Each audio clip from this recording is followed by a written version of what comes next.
And I was like, wow, I just fixed this car for $6, literally. Plus, $100 for the transmission fluid. We don't have to talk about that. Fluid, everyone knows that when you're working on a car, you don't include how much you spend on fluid.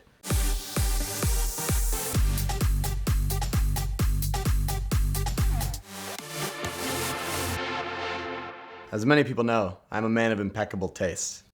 And I've always been a man of impeccable taste, which means that my favorite car of all time is the L322 Range Rover. It's probably the best vehicle you could possibly drive.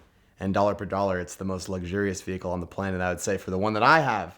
Because my most recent one of the three that I've had was $1,000. And it's a 2012, which is one of the final years. HSE Luxe Pack, all the good interiors. It's got all the goodies of the supercharged one, except without the supercharger, which, supercharger just causes problems, and I definitely don't wish I had that one. When I was looking on Auto Tempest, scrolling through the cheapest Land Rovers and Range Rovers, this one really caught my eye because it was listed for $1,500. Immediately, I was like, well, I need to go see this right now. So I called Jackson. I said, hey, I'm leaving the shop. He wasn't there. He was doing something. I said, I'm leaving the shop right now, and I'm going to buy another Range Rover. And he said, why? Do you really need it? It's stupid, blah, blah, blah. To which I said, I don't care. And I went over there immediately, and so I got there, and the lady said, I think the transmission's blown. It's like, okay, that's not really common in those because it's got a pretty standard ZF 6-speed transmission. They're usually pretty robust. It's like, all right, let me take a look at it. Turned it on, fired it up, turned on immediately, sounded pretty good.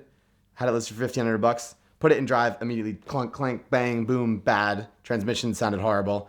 I was like, all right, well, I won't be able to drive this one away, but I was like, yeah, I'll take it for $1,000 right now. So she said yes.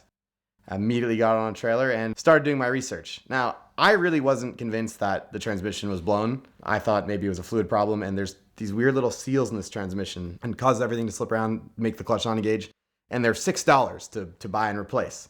All you gotta do, take the pan of the transmission off, throw those new ones back in, fill it up with fluid, and boom, it should work. And I did it, and it did work. And I was like, wow, I just fixed this car for $6, literally. Plus, $100 for the transmission fluid. We don't have to talk about that. Fluid, everyone knows that when you're working on a car, you don't include how much you spend on fluid. It's just a fact of life. And so, drove it around the block. I'm like, wow, this car is great. It's awesome. It needs brakes. That's it. And then I can drive it. Park it. And I'm like, oh, something looks like it's leaking. Some little drip on the bottom. I was like, whatever. Maybe it's just because this hasn't been driven in a while. Went to drive it around the block again. The transmission starts bucking and slipping. And I'm like, oh, maybe the transmission is blown. I started to get really sad. I started looking at used transmissions and then realizing maybe I didn't get a good deal. And then I realized, after looking a little bit closer, that it was just leaking transmission fluid. And what had happened in the first place was those seals were totally fine. It just needed more fluid. And that's because the transmission cooler, which is a little guy up front, a few lines to it, was leaking. I was like, oh, well, that's even easier to fix. It's like, that's a $60 part used. Perfect. Ordered a new one. And then I went to install it. And what they don't tell you about installing these new transmission coolers is that you need to take the engine out.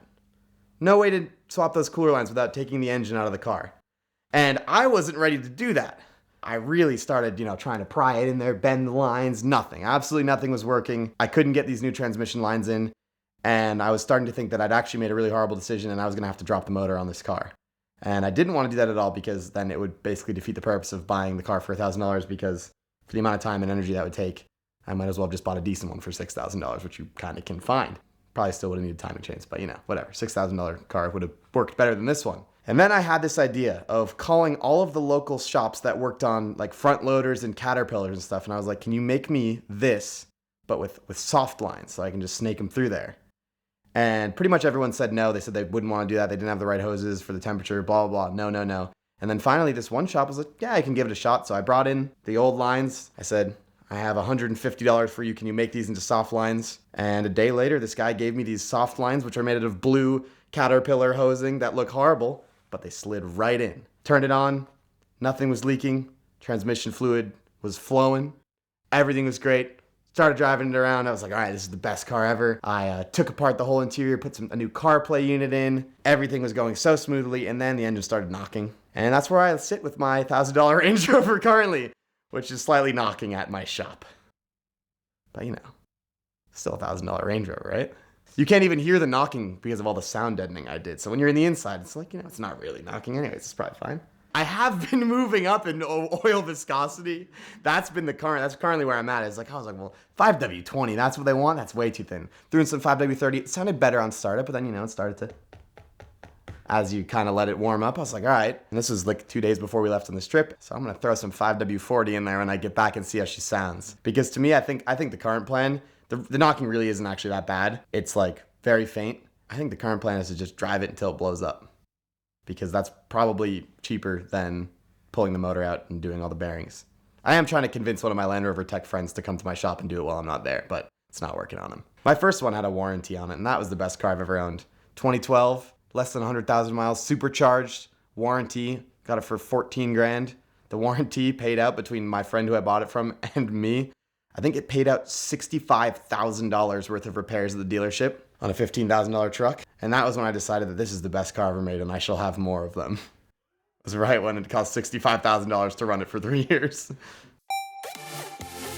Autotempest.com just got even better. We've always loved Autotempest because they compile all the results from all the major listing sites into one place with one search. But now they've just added their search by description option, which means that you can just put in a string of text of what car, what miles, whatever you want, and they go to all the sites and give you the results so quickly and so powerfully, so you can see the entire market with more advanced precision than ever before. Of course, if you still want to use the traditional drop-down menus of year, make, model, trim, price, miles, all the things, they allow you to do that, but this makes it so much faster and so much easier to find exactly the car that you're looking for from whatever deep dark corner of the internet it might be trying to hide in. And so check out Auto Tempest now at the link in the description below or with the QR code on your screen to thank them for their support of VINwiki and find your next car on Auto Tempest.